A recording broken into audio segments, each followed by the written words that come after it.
نحمده ونصلي على رسوله الكريم اما بعد فاعوذ بالله السميع العليم من الشيطان الرجيم بسم اللہ الرحمن الرحیم۔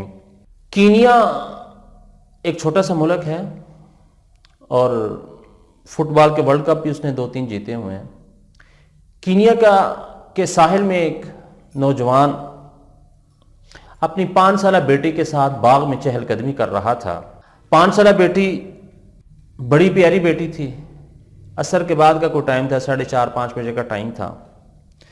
تو چہل قدمی کے دوران بیٹی نے ایک سوال کیا، بلکہ ایک خواہش کا اظہار کیا، ایک فرمائش کی۔ بیٹیاں چونکہ باپ کے ساتھ زیادہ اٹیچمنٹ ہوتی ہے بیٹیوں کی، اور بیٹوں کی ماں کے ساتھ زیادہ اٹیچمنٹ ہوتی ہے، تو وہ بیٹی لاڈلی بھی بڑی تھی، پیاری بھی بہت زیادہ تھی، باپ کے ساتھ اٹیچ بھی تھی۔ تو بیٹی نے اپنے باپ سے فرمائش کی کہ بابا مجھے آئس کریم اور چاکلیٹ چاہیے۔ لہٰذا جو ہی اس نے اپنی بیٹی کی فرمائش سنی، اسی فارم ہاؤس کے دوسرے کنارے پر رن وے بنا ہوا تھا، 747 نمبر طیارے کا نمبر تھا، وہ وہاں سے ٹیک آف لیتا ہے اور جنیوا میں جاتا ہے، وہاں سے چاکلیٹ لی جاتی ہے، پھر وہی طیارہ پیرس میں جاتا ہے، وہاں سے آئس کریم لی جاتی ہے، اور پھر وہ طیارہ واپس آتا ہے۔ اس چھوٹی سی بچی کی اس فرمائش کو پورا کرنے کے لیے $1 ملین کا خرچہ ہو جاتا ہے۔ یہ ایک ایسا نوجوان ہے جس کے نکاح میں 4 بیویاں تھیں، اور اس کی آخری بیوی امریکن نژاد تھی۔ اس کی اپنی بیوی کے ساتھ کسی بات پر انبن ہوئی، تعلقات خراب ہوتے چلے گئے، آخر کار بات طلاق تک جا پہنچی۔ اس کی اس اپنی امریکن نژاد بیوی کو دی ہوئی طلاق دنیا کی مہنگی ترین طلاق سمجھی جاتی ہے۔ بہرحال جب اس نے ڈائیورس پیپر سائن کیے تو ڈائیورس پیپر کے سائن کرنے کے ساتھ $875 ملین اس نے اپنی اس امریکن نژاد بیوی کے منہ پر دے مارے۔ یہ سعودی عربیہ میں جو سابقہ ایک حکمران گزرا ہے، شاہ فیصل کا جو پرسنل ڈاکٹر تھا نا، یا شاہی طبیب کہہ لیں، معالج، یہ اس کا بیٹا تھا۔ بنیادی طور پر سعودیہ کا رہنے والا شہزادہ تھا۔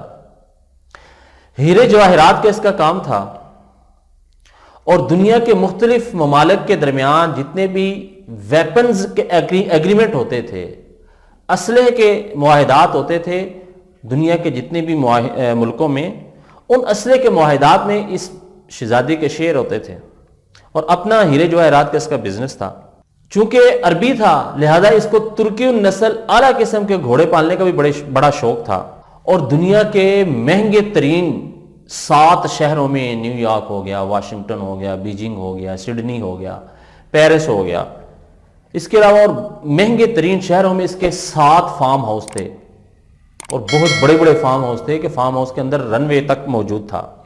اس کی 3 اپنی یاٹ بھی تھیں، جو کشتی نما یا شپ نما، بحری جہاز نما چھوٹی کشتی ہوتی ہے سمندر میں، یاٹ۔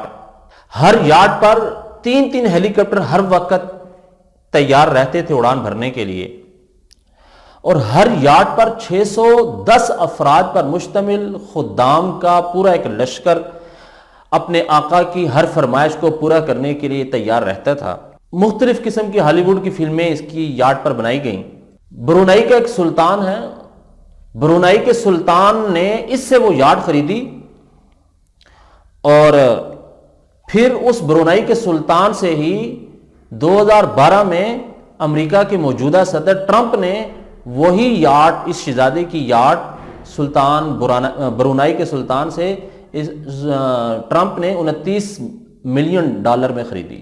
یہ ایسا شہزادہ تھا، اس نے اپنی 50ویں سالگرہ منانے کا پلان کیا، اور اسپین کے ساحل پر اس نے عزیز دوستو ایک بہت لمبی چوڑی پارٹی کا انتظام کیا، اور دنیا کی 400 شخصیات کو اس پارٹی میں مدعو کیا گیا۔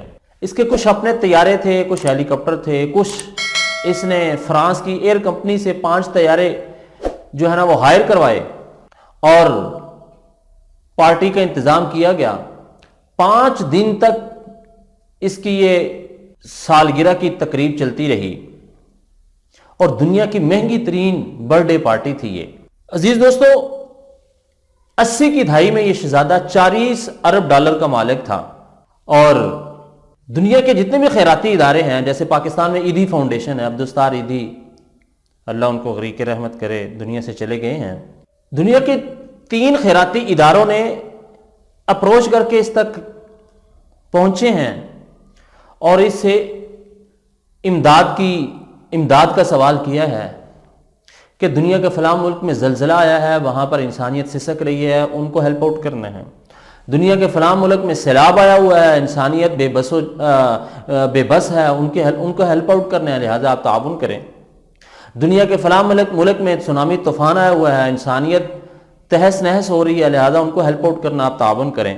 دنیا کی تینوں خیراتی کمپنیوں کے مالکان کو اس عرب شہزادے کا ایک ہی جواب تھا تو مسلمان۔ اس نے کہا دیکھیے، آدم علیہ الصلوۃ والسلام کی اولاد کی کفالت کی ذمہ داری اللہ نے صرف مجھ پر نہیں دی، لہذا میں کسی قسم کی ہیلپ آؤٹ نہیں کروں گا۔ صدقہ، زکوٰۃ، فطرانہ، غریب کی مدد کرنا، غریب پر خرچ کرنا، کوئی یتیم ہے اس کو سہارا دینا، کوئی عورت بیوہ ہے اس کو سہارا دینا، یہ الفاظ اس کی ڈکشنری میں نہیں تھے، اور ان الفاظ سے اس کو بڑی سخت قسم کی نفرت تھی۔ اصل میں یہ میں واقعہ سنا رہا ہوں کہ انسان موت کے بعد انسان سے سب سے پہلے اس کی شناخت چھینی جاتی ہے۔ اللہ رب العزت نے پھر اس کی رسی کھینچنے کا سوچا، اس کا وہ جو شپ آ رہا تھا ہیرے جواہرات سے لدا ہوا، وہ سمندر کی لہروں میں آیا، ڈوب گیا، ختم ہو گیا۔ جو ہی اس کو خبر ملی تو بہت شدید قسم کا صدمہ پہنچا، صدمہ برداشت نہیں کر سکا، ہارٹ اٹیک ہوا اور ہسپتال میں داخل ہو گیا۔ یہ 19 دن یہ شہزادہ ہسپتال میں زندگی اور موت کی کشمکش میں رہا ہے۔ پھر یہ شہزادہ، ڈاکٹروں نے جب تھوڑا سا دیکھا کہ یہ سٹیبل ہو گیا ہے، ڈاکٹروں نے اس کو فارغ کیا، اور یہ جب گھر آیا تو اس نے سوچا کہ اب بزنس جیسا بھی ہے اس کو ڈیولپ تو کرنا ہے۔ جو دنیا میں ویپنز ایگریمنٹ ہوتے تھے ملکوں کے درمیان، معاہدات جو اسلحے کے ہوتے تھے، اس میں بھی اس کا شیئر ہوتا تھا، لہذا وہاں سے بھی کسی طریقے سے یہ ختم ہو گیا، یہ معاہدات میں سے اس کے شیئر ختم ہو گئے، اور یہ آہستہ آہستہ اپنے عروج سے زوال کی طرف سفر کرنا اس نے شروع کر دیا۔ ایک ایک کر کے اس کے سارے فارم ہاؤس بک گئے، اور صرف 10 سال کے عرصے میں یہ عرب شہزادہ اس قدر گر چکا تھا کہ برطانیہ کے کسی دیہات میں گمنامی کی زندگی بسر کر رہا تھا، کسی کو کوئی خبر نہیں تھی، اور اس کے پاس اتنے پیسے بھی نہیں تھے کہ وہاں سے دیہات سے سفر کرے اور لندن شہر دوسرے شہر میں جو ہے نا وہ آپ پہنچ سکے۔ ایک دن اسی برطانیہ کے کسی دیہات کے باہر، چرچ کے باہر کھڑا ہو کر یہ بھیک مانگ رہا تھا۔ چند پیسے اس کے پاس جمع ہوئے، چند پاؤنڈ جمع ہوئے، یہ کرایہ لگایا، یہ لندن پہنچا۔ لندن یہ کسی سڑک کے کنارے چل رہا تھا تو پیچھے سے ایک گاڑی آئی، آگے جا کے وہ گاڑی رک گئی، اس گاڑی نے ریورس کیا، جب اس کے قریب پہنچی تو دیکھا تو یہ عرب شہزادہ، اس عرب شہزادے کا نام تھا عدنان خلجی۔ میں جیسے پہلے بتا چکا ہوں کہ یہ شاہی طبیب تھا، شاہ فیصل کا اس کا بیٹا تھا۔ تو جب اس گاڑی میں ملنے والے نے دیکھا کہ یہ عدنان خلجی سڑک کے کنارے پیدل چل رہا ہے، تو وہ گاڑی میں بھی بہت بڑا بزنس مین تھا، بہت بڑا تاجر تھا لندن کا، اور وہ بھی سعودی نژاد تھا، اصل میں وہ بھی عرب تھا، لیکن لندن میں رہ کر اپنا جو ہے نا وہ بزنس کر رہا تھا۔ جب اس نے اس کو دیکھا عدنان کو، اس نے اس کو بلوایا، اپنی گاڑی میں بٹھایا اور اس سے پوچھا تم کہاں پر ہو، عرصہ ہی ہو گیا تم گم ہو۔ عدنان خلجی نے اپنی ساری سٹوری سنائی اور اس کی آنکھوں میں آنسو آ گئے۔ اس کے عرب دوست کو پتا تھا، تاجر کو، کہ اس کو غریبوں پر خرچ کرنا اچھا نہیں لگتا، تو اس کے عرب دوست نے پوچھا عدنان سے، عدنان اب تم کیا چاہتے ہو؟